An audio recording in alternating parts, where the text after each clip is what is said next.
नमस्कार साथियों, तो मौजूद हुए हैं आपके सामने हिमाचल प्रदेश की दिन भर की ताज़ा खबरों के साथ। तो इससे पहले खबरों के सिलसिले को शुरू करें, आपसे निवेदन है चैनल को आप जरूर सब्सक्राइब कर लें। तो पेश हैं दिन भर के मुख्य समाचार। प्रदेश में ऑरेंज अलर्ट के बीच अंधड़ ने मचाई तबाही, गाड़ियों पर गिरे पेड़। हिमाचल प्रदेश में ऑरेंज अलर्ट के बीच पिछले कल रात को कई क्षेत्रों में अंधड़ ने भारी तबाही मचाई है। सिरमौर जिले में कई घरों की छतें उड़ गई, कई जगह गाड़ियों पर पेड़ गिर गए। कुल्लू जिले में दूसरे दिन भी मूसलाधार बारिश हो रही है, जबकि लाहौल की ऊंची चोटियों पर बर्फ के फाहे गिरे हैं। ऑरेंज अलर्ट के चलते जिला कुल्लू का जनजीवन अस्त व्यस्त हो गया है। कई जगहों पर भूस्खलन होने से सड़कें बंद हैं।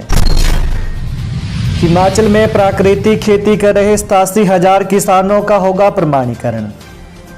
हिमाचल प्रदेश में प्राकृतिक खेती कर रहे 87,000 किसानों का प्रमाणीकरण किया जाएगा। अभी तक राज्य में प्राकृतिक खेती कर रहे 52,000 किसानों को निःशुल्क प्रमाण पत्र दिए जा चुके हैं। इस वित्त वर्ष में 87,000 नए किसानों को निःशुल्क प्रमाण पत्र जारी करने का लक्ष्य निर्धारित किया गया है। प्रदेश में 1.59 लाख से अधिक किसान बागवान प्राकृतिक खेती कर रहे हैं। बता दें कि कृषि सचिव राकेश कंवर ने आज राज्य सचिवालय में प्राकृतिक खेती खुशहाल किसान योजना की समीक्षा बैठक में अधिकारियों को इस संबंध में निर्देश दिए।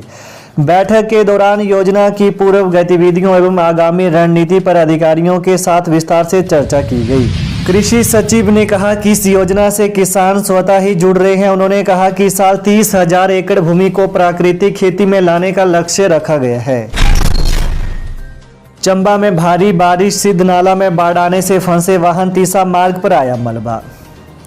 मौसम विभाग के ऑरेंज अलर्ट के बीच हिमाचल प्रदेश के चंबा जिले के कई भागों में भारी बारिश हुई है। किलाड़ कुल्लू मार्ग पर भारी बारिश से सिद्ध नाला का जलस्तर बहुत अधिक बढ़ गया है।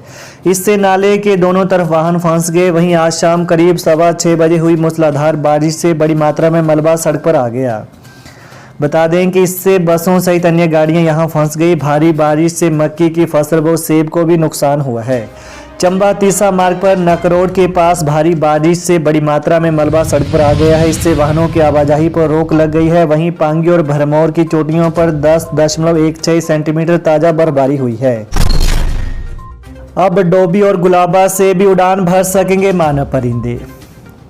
कुल्लू की पैराग्लाइडिंग साइट डोबी और गुलाबा में भी अब मानव परिंदे उड़ान भर सकेंगे। पर्यटन सीजन के दौरान कुल्लू को ये नई सरकारी पैराग्लाइडिंग साइटें मिली हैं। इसकी अधिसूचना भी जारी हो गई है। इन साइटों को मंजूरी मिलने से जहां कुल्लू में साहसिक गतिविधियां बढ़ेंगी, वहीं स्थानीय युवाओं के लिए रोजगार के अवसरों में भी इजाफा होगा। कुल्लू आने वाले पर्यटकों में पैराग्लाइडिंग को लेकर काफ़ी रोमांच रहता है। पर्यटक कुल्लू और मनाली आने के बाद पैराग्लाइडिंग करना नहीं भूलते हैं। अब 2 नई साइटें मिलने से सैलानी पैराग्लाइडिंग का रोमांच मनाली के गुलाबा और डोबी में पूरा कर सकते हैं। प्रो कबड्डी में दबंग दिल्ली के सहायक कोच की भूमिका में नजर आएंगे अंतर्राष्ट्रीय कबड्डी स्टार अजय ठाकुर। नालागढ़ के दबोटा गांव के अंतर्राष्ट्रीय कबड्डी स्टार एवं ऊना के डीएसपी अजय ठाकुर अब प्रो कबड्डी में दबंग दिल्ली के सहायक कोच की भूमिका निभाएंगे। अजय ठाकुर स्पाइन के सर्जरी से अभी उभरे नहीं हैं। इस सीजन में वो स्वयं तो नहीं खेलेंगे, पर दिल्ली की टीम को मजबूत बनाएंगे। नवंबर में होने वाली प्रो कबड्डी लीग में अजय ठाकुर दिल्ली दबंग को कोचिंग देंगे। वहीं अजय ठाकुर ने अंतर्राष्ट्रीय स्तर पर भारत को 10 गोल्ड मेडल दिलाए हैं। हिमाचल सरकार की ओर से अभी तक अच्छे खिलाड़ी को हिमाचल गौरव, परशुराम और कोहिनूर अवार्ड दिया जाता है। वहीं अजय ठाकुर ने ये तीनों अवार्ड जीते हैं। इसके अलावा केंद्र सरकार की ओर से पद्म श्री और अर्जुन अवार्ड भी जीत चुके हैं। देश का नाम क्यों नहीं बता पाए बच्चे, शिक्षक और अधिकारी देंगे जवाब। जनजातीय क्षेत्र पांगी में सरकारी स्कूल के बच्चों को देश का नाम पता नहीं होने के मामले में शिक्षा अधिकारियों को शिमला बुलाया गया है। आज पांगी से खंड प्रारंभिक शिक्षा अधिकारी बीआरसीसी और संबंधित स्कूल के ये 2 शिक्षक शिमला के लिए रवाना हो गए हैं। वह शिमला में स्कूल में बच्चों की पढ़ाई को लेकर जवाब देंगे।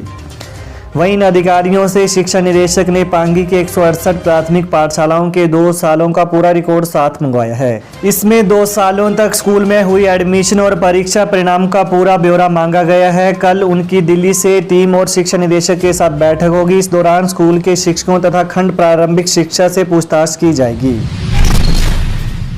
प्रतिभा सिंह ने निष्कासित नेताओं की घर वापसी का दिया संकेत। मंडी संसदीय क्षेत्र की सांसद एवं प्रदेश कांग्रेस अध्यक्ष प्रतिभा सिंह ने कहा कि लोकसभा चुनाव से पहले निष्कासित नेताओं की जरूरत पड़ने पर पार्टी में वापसी होगी। विधानसभा चुनाव में उनके द्वारा किए गए कार्यों को देखा जाएगा, इसके बाद पार्टी निर्णय लेगी। अगर उन्होंने पार्टी के खिलाफ काम किया है तो उनको इसका खामियाजा भुगतना पड़ेगा। जिला कुल्लू में भी विधानसभा चुनाव के दौरान कई नेताओं को पार्टी से बाहर किया गया है। वहीं यह बात उन्होंने खराहल की गाहर पंचायत में पत्रकारों से कहा कि शिकायत निवारण समिति में वरिष्ठ कांग्रेस नेताओं की हुई अनदेखी को मुख्यमंत्री के समक्ष उठाया है। उन्हें समिति में शामिल करना बहुत जरूरी है। प्रतिभा सिंह ने कहा कि उपचुनाव, विधानसभा चुनाव, शिमला नगर निगम के चुनाव और कर्नाटक चुनावों में जीत के बाद पार्टी 2024 के लोकसभा चुनाव भी जीतेगी। बीमा करने निकले एलआईसी एजेंट की कार दुर्घटना में मौत, ढांक से खाई में गिरी गाड़ी। किसी व्यक्ति का बीमा करने निकले एलआईसी एजेंट की कार दुर्घटना में मौत हो गई। मृतक की पहचान सुभाष कुमार 47 वर्षीय पुत्र परोजा राम निवासी गांव मलकोता डाकघर भरमौर के रूप में हुई है। सुभाष कुमार स्टेशनरी का सामान बेचने के साथ साथ एलआईसी का एजेंट भी था। पिछले कल शाम को वह एलआईसी करने के लिए खड़ामुख की तरफ गया था, लेकिन देर शाम तक वो घर नहीं लौटा। परिजनों ने उसे तलाश करने के लिए हर संभव प्रयास किया, वहीं उसे फोन करने की भी कोशिश की, लेकिन उसका फोन नंबर बंद आया। आज सुबह जब परिजन और ग्रामीण उसकी तलाश करने निकले तो चंबा भरमौर राष्ट्रीय उच्च मार्ग पर लाहन ढांक के पास बूढ़ी नाले में कार खाई में गिरी हुई नजर आई। इसकी सूचना तुरंत पुलिस को दी गई। ग्रामीण खाई में उतरकर कार के पास पहुंचे तो उसमें सुभाष कुमार मृत पड़ा था।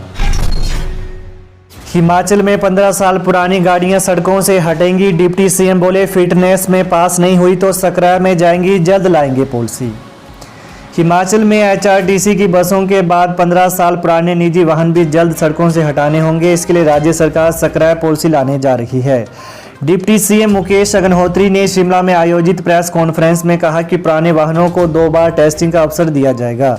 इनमें फेल होने वाले वाहन सकराय पॉलिसी में जाएंगे। केंद्र के निर्देशों पर 200 से ज़्यादा सरकारी बसें पहले ही हटा दी गई हैं। वहीं इनकी टेस्टिंग के लिए जल्द ऑटोमेटिक टेस्टिंग स्टेशन स्थापित किए जाएंगे। मैनुअली टेस्टिंग बंद होगी। उन्होंने कहा कि सरकार ट्रांसपोर्ट डिपार्टमेंट में बेहतर काम करने वाले अधिकारियों को सरकार इंसेंटिव और प्रमोशन देगी। सरकार ने विभाग के काम को इंसेंटिव और प्रमोशन के साथ जोड़ने का फैसला लिया है। अधिकारियों की एसीआर उनके काम के हिसाब से लिखी जाएगी। डीसी के सामने फूट फूट कर रोए बच्चों के अभिभावक, स्थायी अध्यापक भेजने की लगाई गुहार। बच्चों के उज्जवल भविष्य को लेकर आखिरकार स्कूल प्रबंधन समिति अध्यक्ष समेत अभिभावकों ने रो रो कर उपायुक्त से राजकीय प्राथमिक पाठशाला छुद्रा में स्थायी अध्यापक की तैनाती की मांग की। अभिभावकों ने साफ किया है कि स्कूल में स्थायी अध्यापक की तैनाती को लेकर जनमंच में मुख्यमंत्री संकल्प सेवा नंबर और एडीएम समेत शिक्षा उपनिदेशक को भी कई बार अवगत करवा चुके हैं।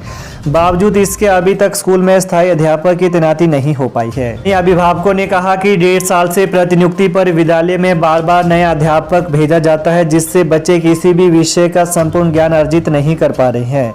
इसी समस्या से खिन्न होकर अभिभावकों ने बीते 6 दिन से बच्चों को स्कूल में नहीं भेजा है। खैर, उपायुक्त ने अभिभावकों को समस्या का समाधान करवाने को लेकर उचित प्रयास करने का आश्वासन दिया।